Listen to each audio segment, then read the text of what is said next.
Darnell Foster's life had always been shaped by the challenges of growing up Black in a world that often made him feel invisible. A talented artist, he poured his soul into his paintings, using them as a way to express the deep personal struggles and the shared experience of the Black community. His art wasn't just about form and technique, it was a raw, emotional exploration of race, identity, and the injustices he saw in the world around him. But despite his passion and undeniable talent, Darnell struggled to make a name for himself in the competitive and often exclusionary art world. His work, though filled with layers of meaning and cultural significance, was rejected time and again by galleries that adhered to a narrow view of what art should be. Darnell's journey had been marked by financial instability and disappointment. He worked tirelessly out of a small, cluttered studio, surrounded by canvases that represented his dreams and struggles, but the recognition he longed for seemed out of reach. His pieces were often seen as too raw, too emotional, or too political by those in charge of the galleries, and for years, they remained largely unnoticed by the mainstream art world. For Darnell, painting was more than just a career, it was a form of escape. Growing up in a working-class neighborhood where opportunities were limited, art had given him a way to understand himself and the world around him. It was his means of processing the hardships of life and coming to terms with the personal and cultural challenges he faced. His art told the stories of his community, stories that were often overlooked, underrepresented, or ignored.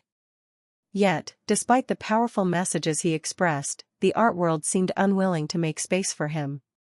Introduction to Jonathan Caldwell, the gallery owner. Jonathan Caldwell, on the other hand, represented the very system that had pushed artists like Darnell to the margins.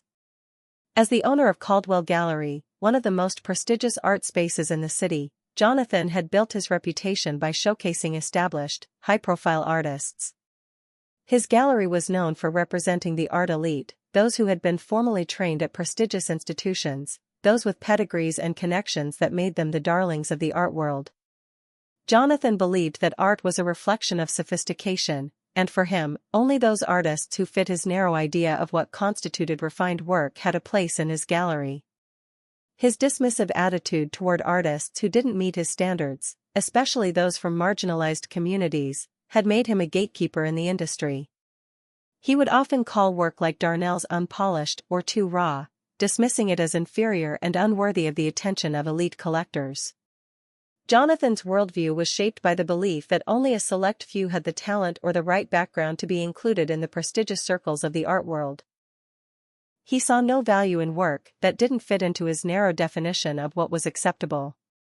As Caldwell Gallery continued to showcase artists from wealthy, privileged backgrounds, it cemented Jonathan's position as a leader in the art world. However, it also meant that his gallery was slowly becoming less relevant as the art world itself was beginning to change. A growing number of new artists, especially those from diverse and underrepresented backgrounds, were beginning to break through, and their work was being recognized for its cultural and emotional depth. But Jonathan remained focused on his traditional, exclusionary vision of art. Darnell's first encounter with Jonathan Caldwell. With hope in his heart and a portfolio full of his best work, Darnell decided to approach Caldwell Gallery, hoping that Jonathan might see the potential in his art. Despite the rejections he had faced, this was his chance to get noticed by one of the most influential figures in the art world. He meticulously prepared his portfolio, carefully selecting pieces that he believed best represented the heart of his work, paintings that spoke to themes of race, identity, and the struggles of marginalized communities. Darnell entered the gallery with a quiet sense of optimism, believing that this could be the turning point in his career. When Jonathan Caldwell finally agreed to meet with him, Darnell felt a mixture of excitement and nerves. The gallery was pristine and elegant, with walls adorned by the works of some of the art world's most celebrated names. As Jonathan flipped through Darnell's portfolio, his expressions were distant and unimpressed. He barely glanced at each piece for more than a few seconds, moving quickly from one canvas to the next without any sign of genuine interest. "This is interesting," Jonathan finally said, his voice condescending. "But it's too raw. Too unrefined for a gallery of our caliber.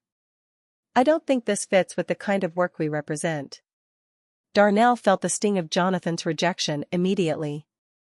The words were sharp and dismissive, as if the years of passion and emotion he had poured into his art didn't matter. Jonathan's critique wasn't just about the technique of his paintings, it was a rejection of Darnell's identity, his struggles, and his place in the art world. Jonathan had deemed his work unworthy of a space in his prestigious gallery because it didn't fit into the narrow box that Jonathan had created for acceptable art. Humiliated, Darnell gathered his portfolio, thanking Jonathan for his time, though his heart was heavy. As he left the gallery, the weight of rejection threatened to crush him. Yet, deep within, a fire ignited. Darnell wasn't ready to give up. He had heard Jonathan's dismissive words, but he knew that his work had value. His story mattered, and he would find a way to prove it.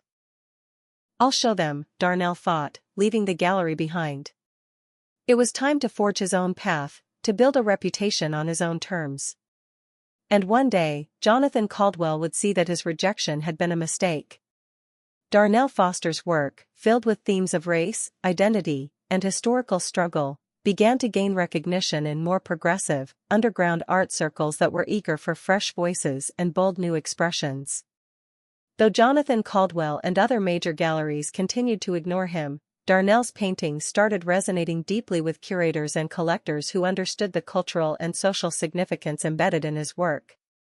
These collectors weren't interested in the polished, status-driven art that the elite galleries peddled, they were drawn to the raw power of Darnell's pieces, which spoke of resilience, strength, and the often overlooked experiences of marginalized communities.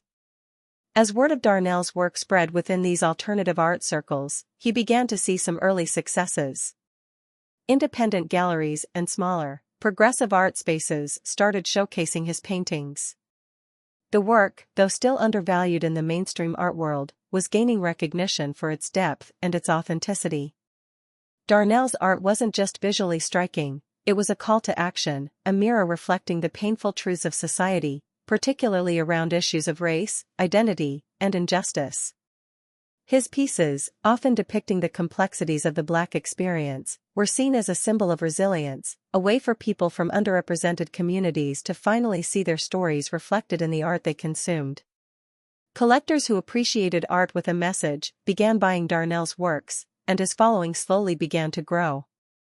As his reputation spread through these alternative circles, his paintings began to command higher prices.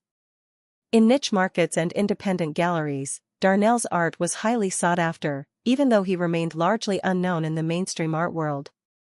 His work was not just art, it was an experience, a conversation starter, and a powerful tool for social commentary. This underground success was a testament to the value of Darnell's work, even though the broader art establishment had yet to recognize it. Darnell's breakthrough, auction success. Darnell's real breakthrough came when one of his most powerful pieces, The Unseen Story, was acquired by a prestigious auction house. The piece, which depicted the African American experience in vivid, raw imagery, was a testament to the strength and resilience of the Black community. It was a stirring visual narrative that captured both the beauty and pain of generations of struggle. While many had written off Darnell's art as too raw or too political, this piece struck a chord with the art world's elite. When The Unseen Story went to auction, the bidding exceeded all expectations. The painting sold for an extraordinary price, far beyond what anyone anticipated.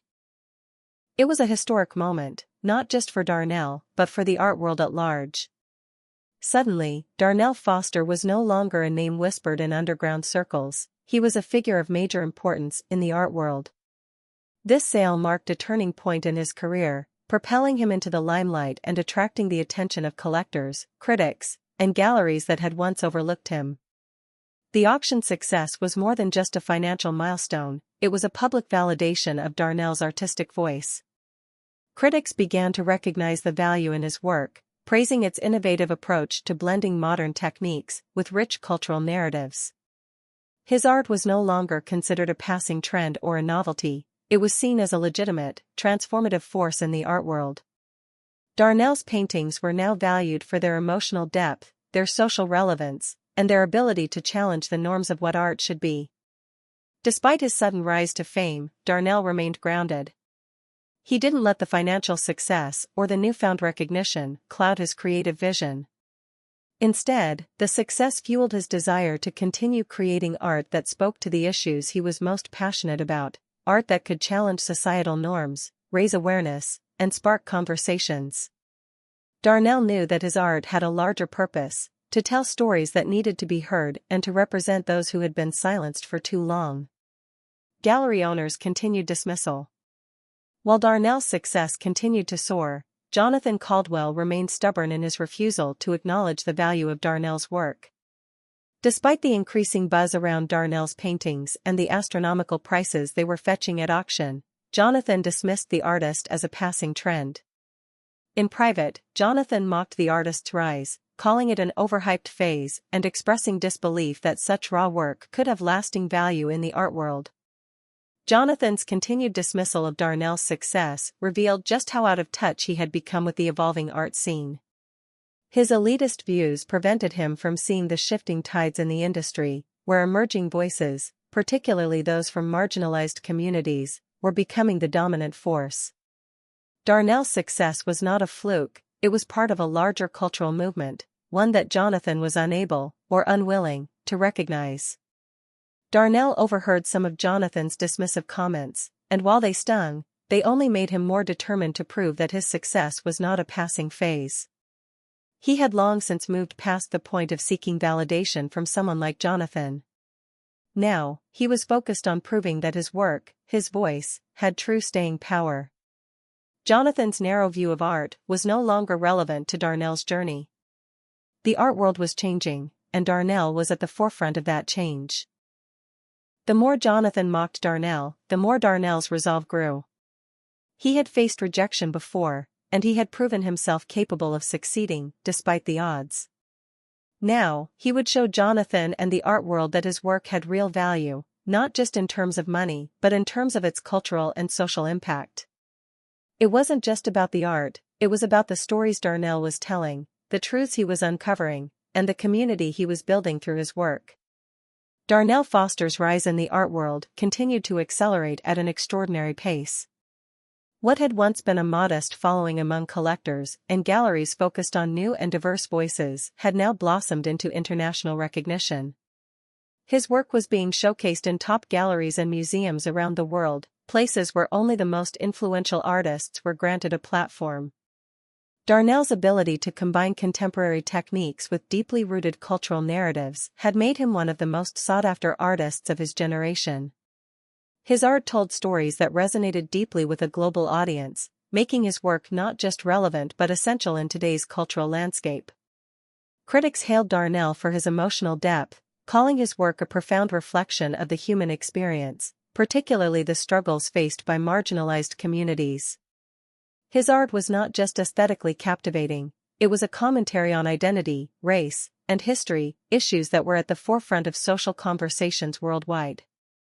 Critics praised Darnell for breaking away from traditional aesthetics, bringing a new perspective to the art world, and showing how art could be a powerful tool for social change. Where many artists had adhered to established norms, Darnell boldly challenged those conventions, proving that art could be both visually stunning and culturally significant. As Darnell's profile grew, so did the demand for his work. Major collectors and prestigious art institutions vied for the chance to own a piece of Darnell's legacy. Auction houses scrambled to feature his paintings, and museums fought to showcase his exhibitions. The art world now saw him not only as a talented artist but as a cultural leader, someone who was reshaping the very conversation about what art could be.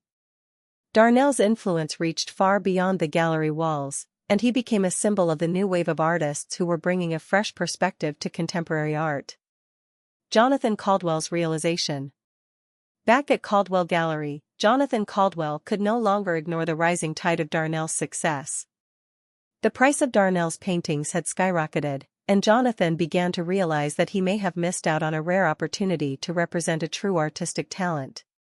As the mainstream art world began to shift toward more diverse and socially engaged art, Jonathan's gallery, with its traditional focus on elite, established artists, struggled to keep pace. The market had moved on, leaving Jonathan behind in the wake of Darnell's success. Jonathan had always prided himself on being able to identify top talent, but his narrow, elitist view of art had blinded him to Darnell's potential. He had dismissed the artist's raw and unrefined work, never realizing that this was the very quality that would eventually make Darnell a trailblazer in the art world. Now, as Darnell's paintings sold for millions at auction and top museums clamored to feature his work, Jonathan felt a growing sense of regret. He realized that he could have been the one to bring Darnell into the mainstream, but his failure to see beyond his own limited perspective had cost him that opportunity. As Jonathan's gallery began to flounder, unable to attract the attention of the new wave of collectors and art enthusiasts, he could only watch as Darnell's career soared to unprecedented heights. The traditional art world that Jonathan represented, which had once been so dominant, was starting to lose its relevance. Jonathan now understood that his refusal to adapt to the changing art landscape had left him stuck in the past. Darnell, meanwhile, had become the future of art, a voice that the world could not ignore. Darnell's new identity. With his newfound success, Darnell was no longer just an artist struggling to make a name for himself, he had become a cultural icon. His career was no longer in the hands of gatekeepers like Jonathan Caldwell or the traditional art world institutions. Darnell had taken full control of his artistic destiny. He began bypassing traditional galleries and negotiating directly with top collectors, curators, and art institutions. By doing so, he removed the middlemen and established himself as a leader in the art world, making decisions about where and how his work was showcased. But Darnell's success wasn't just about fame or wealth, it was about something far more important, reshaping the art world itself. As his influence grew, Darnell used his platform to empower other emerging artists, particularly those from marginalized communities. He established mentorship programs to provide guidance, resources, and opportunities to young artists who, like him, had struggled to gain recognition. He created spaces for them to showcase their work, ensuring that the art world was no longer a place reserved only for those with connections or pedigrees. Darnell wanted to ensure that no artist would ever face the same barriers that had kept him from success. Darnell's rise to power was a testament to his unwavering belief that art should be about self-expression, cultural relevance, and inclusivity. He was determined to reshape the art world so that it was not just a space for elite voices but a platform where new, diverse, and authentic stories could thrive. His journey wasn't just about his personal success, it was about creating a more equitable space for all artists to be seen, heard, and celebrated. Darnell was no longer just an artist struggling to make a name for himself, he had become a cultural icon. His career was no longer in the hands of gatekeepers like Jonathan Caldwell or the traditional art world institutions. Darnell had taken full control of his artistic destiny. He began bypassing traditional galleries and negotiating directly with top collectors, curators, and art institutions. By doing so, he removed the middlemen and established himself as a leader in the art world, making decisions about where and how his work was showcased. But Darnell's success wasn't just about fame or wealth, it was about something far more important, reshaping the art world itself. As his influence grew, Darnell used his platform to empower other emerging artists, particularly those from marginalized communities. He established mentorship programs to provide guidance, resources, and opportunities to young artists who, like him, had struggled to gain recognition.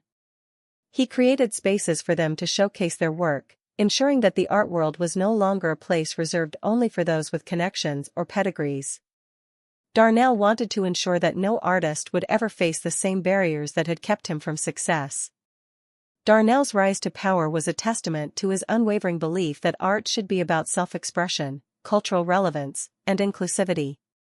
He was determined to reshape the art world so that it was not just a space for elite voices but a platform where new, diverse, and authentic stories could thrive. His journey wasn't just about his personal success, it was about creating a more equitable space for all artists to be seen, heard, and celebrated. Darnell was no longer just an artist, he was a movement. His work, his mentorship, and his commitment to challenging the status quo had positioned him as a cultural leader, a figure who was transforming the way the world saw art. And with every new piece he created and every artist he mentored, Darnell was making his vision of an inclusive, diverse, and transformative art world a reality. With his newfound financial success and growing influence in the art world, Darnell Foster found himself in a position where he could finally take control of the gallery that had once rejected him. Caldwell Gallery, under Jonathan Caldwell's leadership, had become an outdated, exclusive institution that no longer resonated with the new wave of artists and collectors who were shifting the art world's priorities. Darnell knew that if he wanted to reshape the industry to better reflect the voices of marginalized communities, he had to take a more direct approach. He couldn't simply rely on his art, he needed to influence the institutions that had for so long excluded artists like him. Darnell, leveraging his growing network of wealthy investors and art collectors who shared his vision for a more inclusive art world, decided to purchase shares in Caldwell Gallery. He saw this not just as a financial move, but as an opportunity to reshape the gallery into a platform for new, diverse voices. By becoming a significant stakeholder, Darnell could take the gallery in a new direction, one that prioritized emerging artists from underrepresented communities and celebrated art that spoke to the complex, diverse experiences of the modern world. As Caldwell Gallery continued to struggle with its outdated, elitist model, Darnell's influence within the institution grew. His quiet purchasing of shares went unnoticed by Jonathan, who remained focused on trying to salvage his reputation and business. As the gallery's financial difficulties deepened, Darnell's presence within the gallery structure became undeniable. He began restructuring the gallery's approach, introducing new policies that would prioritize emerging artists and diversify the voices represented. His vision for the gallery was clear: it would no longer be a place reserved only for the wealthy elite, but a space for art that challenged traditional norms and reflected the true diversity of the world. Jonathan Caldwell's downfall. Meanwhile, Jonathan Caldwell's inability to adapt to the changing art world proved to be his undoing. As younger, more dynamic artists like Darnell gained recognition, Caldwell Gallery's traditional, exclusionary model became increasingly irrelevant. The art world was evolving. Galleries that once focused on a narrow, elite group of artists were losing their appeal to new generations of collectors and art enthusiasts who sought fresh, diverse perspectives. Jonathan's reluctance to embrace these changes, his stubborn adherence to old ways, and his failure to recognize the value of artists like Darnell had left him in a precarious position. While Darnell's career soared, securing exhibitions at prestigious museums and galleries around the world, Jonathan watched helplessly as his own gallery continued to falter. The financial struggles of Caldwell Gallery were exacerbated by the growing demand for more inclusive, socially conscious art. Darnell had become a cultural leader, shaping the conversations in the art world and cementing his reputation as one of the most important voices of his generation. Meanwhile, Jonathan's once thriving business became an afterthought in the eyes of major collectors and curators, who were now focused on the artists who could push boundaries and reflect the world's true diversity. Jonathan realized that he had lost control of Caldwell Gallery. The art world had moved on without him, and the model that had once made him a leader in the industry was now outdated and irrelevant. The more Jonathan watched Darnell's success, the more he realized how badly he had misjudged him. Darnell wasn't just a passing trend, he was a force of nature, reshaping the very fabric of the art world, and Jonathan had failed to see it. The final confrontation. The moment of reckoning arrived when Darnell, having quietly secured enough shares in Caldwell Gallery to gain control, confronted Jonathan Caldwell. Jonathan had been oblivious to Darnell's silent takeover until now. When Darnell called him to a meeting at the gallery, Jonathan's first instinct was to assume it was just another casual conversation about business matters. But Darnell had other plans. As the two men sat across from each other in the gallery's sleek, modern office, Darnell finally revealed the truth. "Jonathan," Darnell began, his voice calm but firm, "I wanted to meet with you today because I need you to understand something. I now hold a majority stake in Caldwell Gallery. I own it." Jonathan's face turned pale as the weight of Darnell's words sank in. He had known something was changing, but he hadn't realized how far Darnell had gone. "I've watched this gallery struggle for years," Darnell continued. "While you held on to outdated ideas of what art should be, the world around us changed. The art world is evolving, and it's time for this gallery to reflect that. This gallery will now be a place for artists who speak to the world we live in today, not just to the elites of yesterday. It will be a space for new voices, for diversity, and for cultural dialogue. And I'm going to make that happen. Jonathan, stunned by the turn of events, finally spoke. But this gallery. I built it. It's mine. You can't just. Darnell held up his hand, cutting him off. You may have built it, Jonathan, but your refusal to adapt left it in ruins. You never saw the value in artists like me, artists who don't fit your mold. My success was never about proving you wrong. It was about creating something better. Something bigger. Jonathan's arrogance faltered, and for the first time, he seemed genuinely humbled. I was wrong about you, Darnell. I admit that. I didn't understand. I should have given you a chance. Darnell's expression softened, but his resolve remained unwavering. Your apology doesn't change anything. My success was never about gaining your approval. It was about changing the way this industry works. I'm offering you a position within the new gallery structure, but make no mistake, this is my gallery now.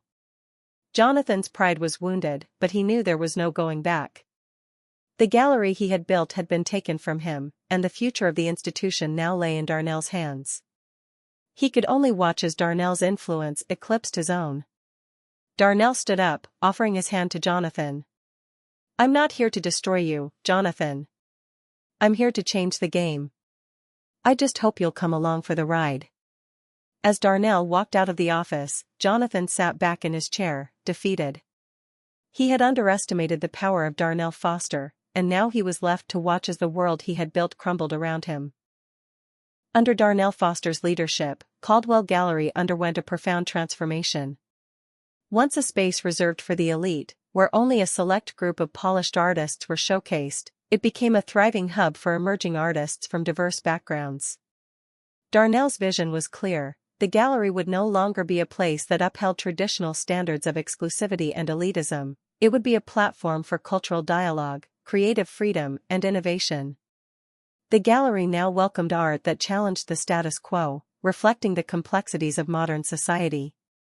Darnell implemented policies that made space for underrepresented artists, especially those from marginalized communities, to exhibit their work and gain the recognition they deserved. The gallery became a space for art that spoke directly to the struggles, histories, and triumphs of those often overlooked by the traditional art world.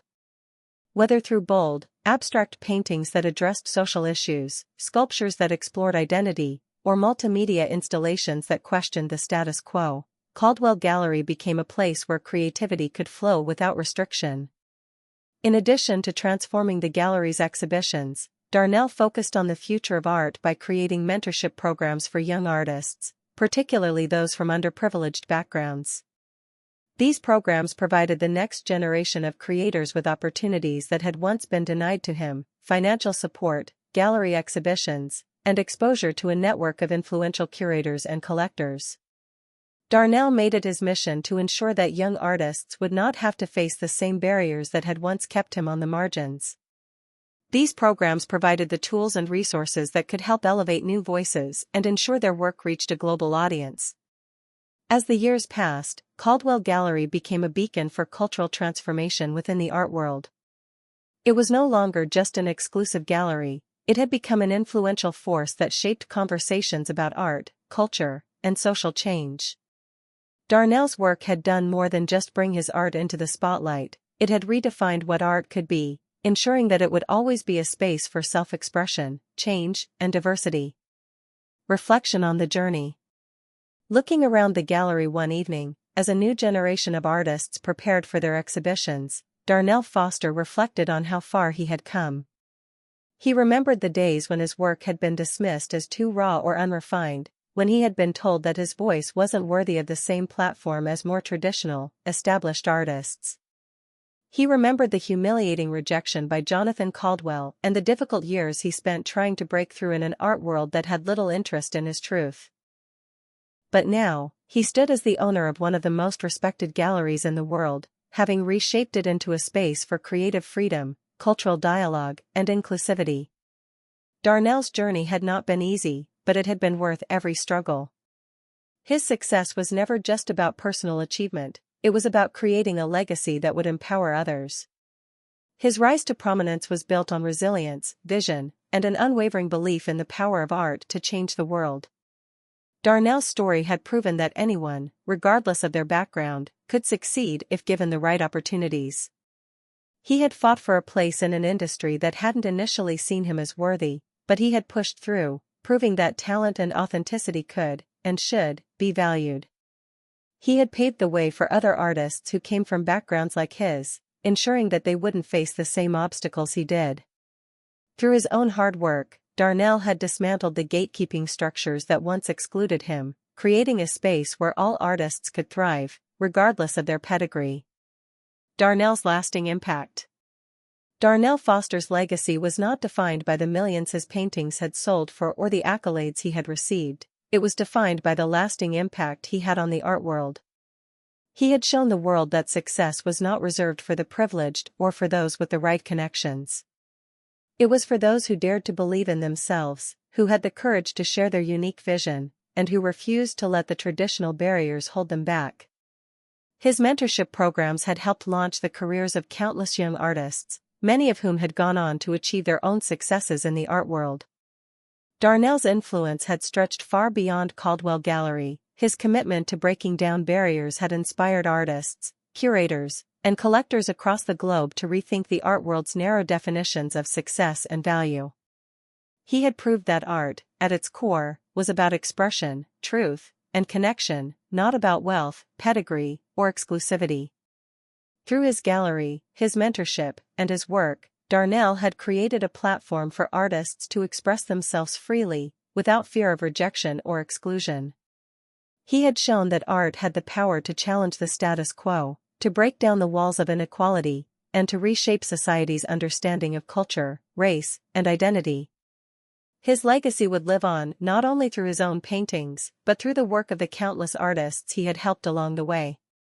Darnell's story had proven that the art world, much like society itself, could be transformed when people stood up for what they believed in. His impact had changed the way the world viewed art, and he had made sure that those voices that had been historically ignored were now front and center, celebrated for their power, their truth, and their authenticity.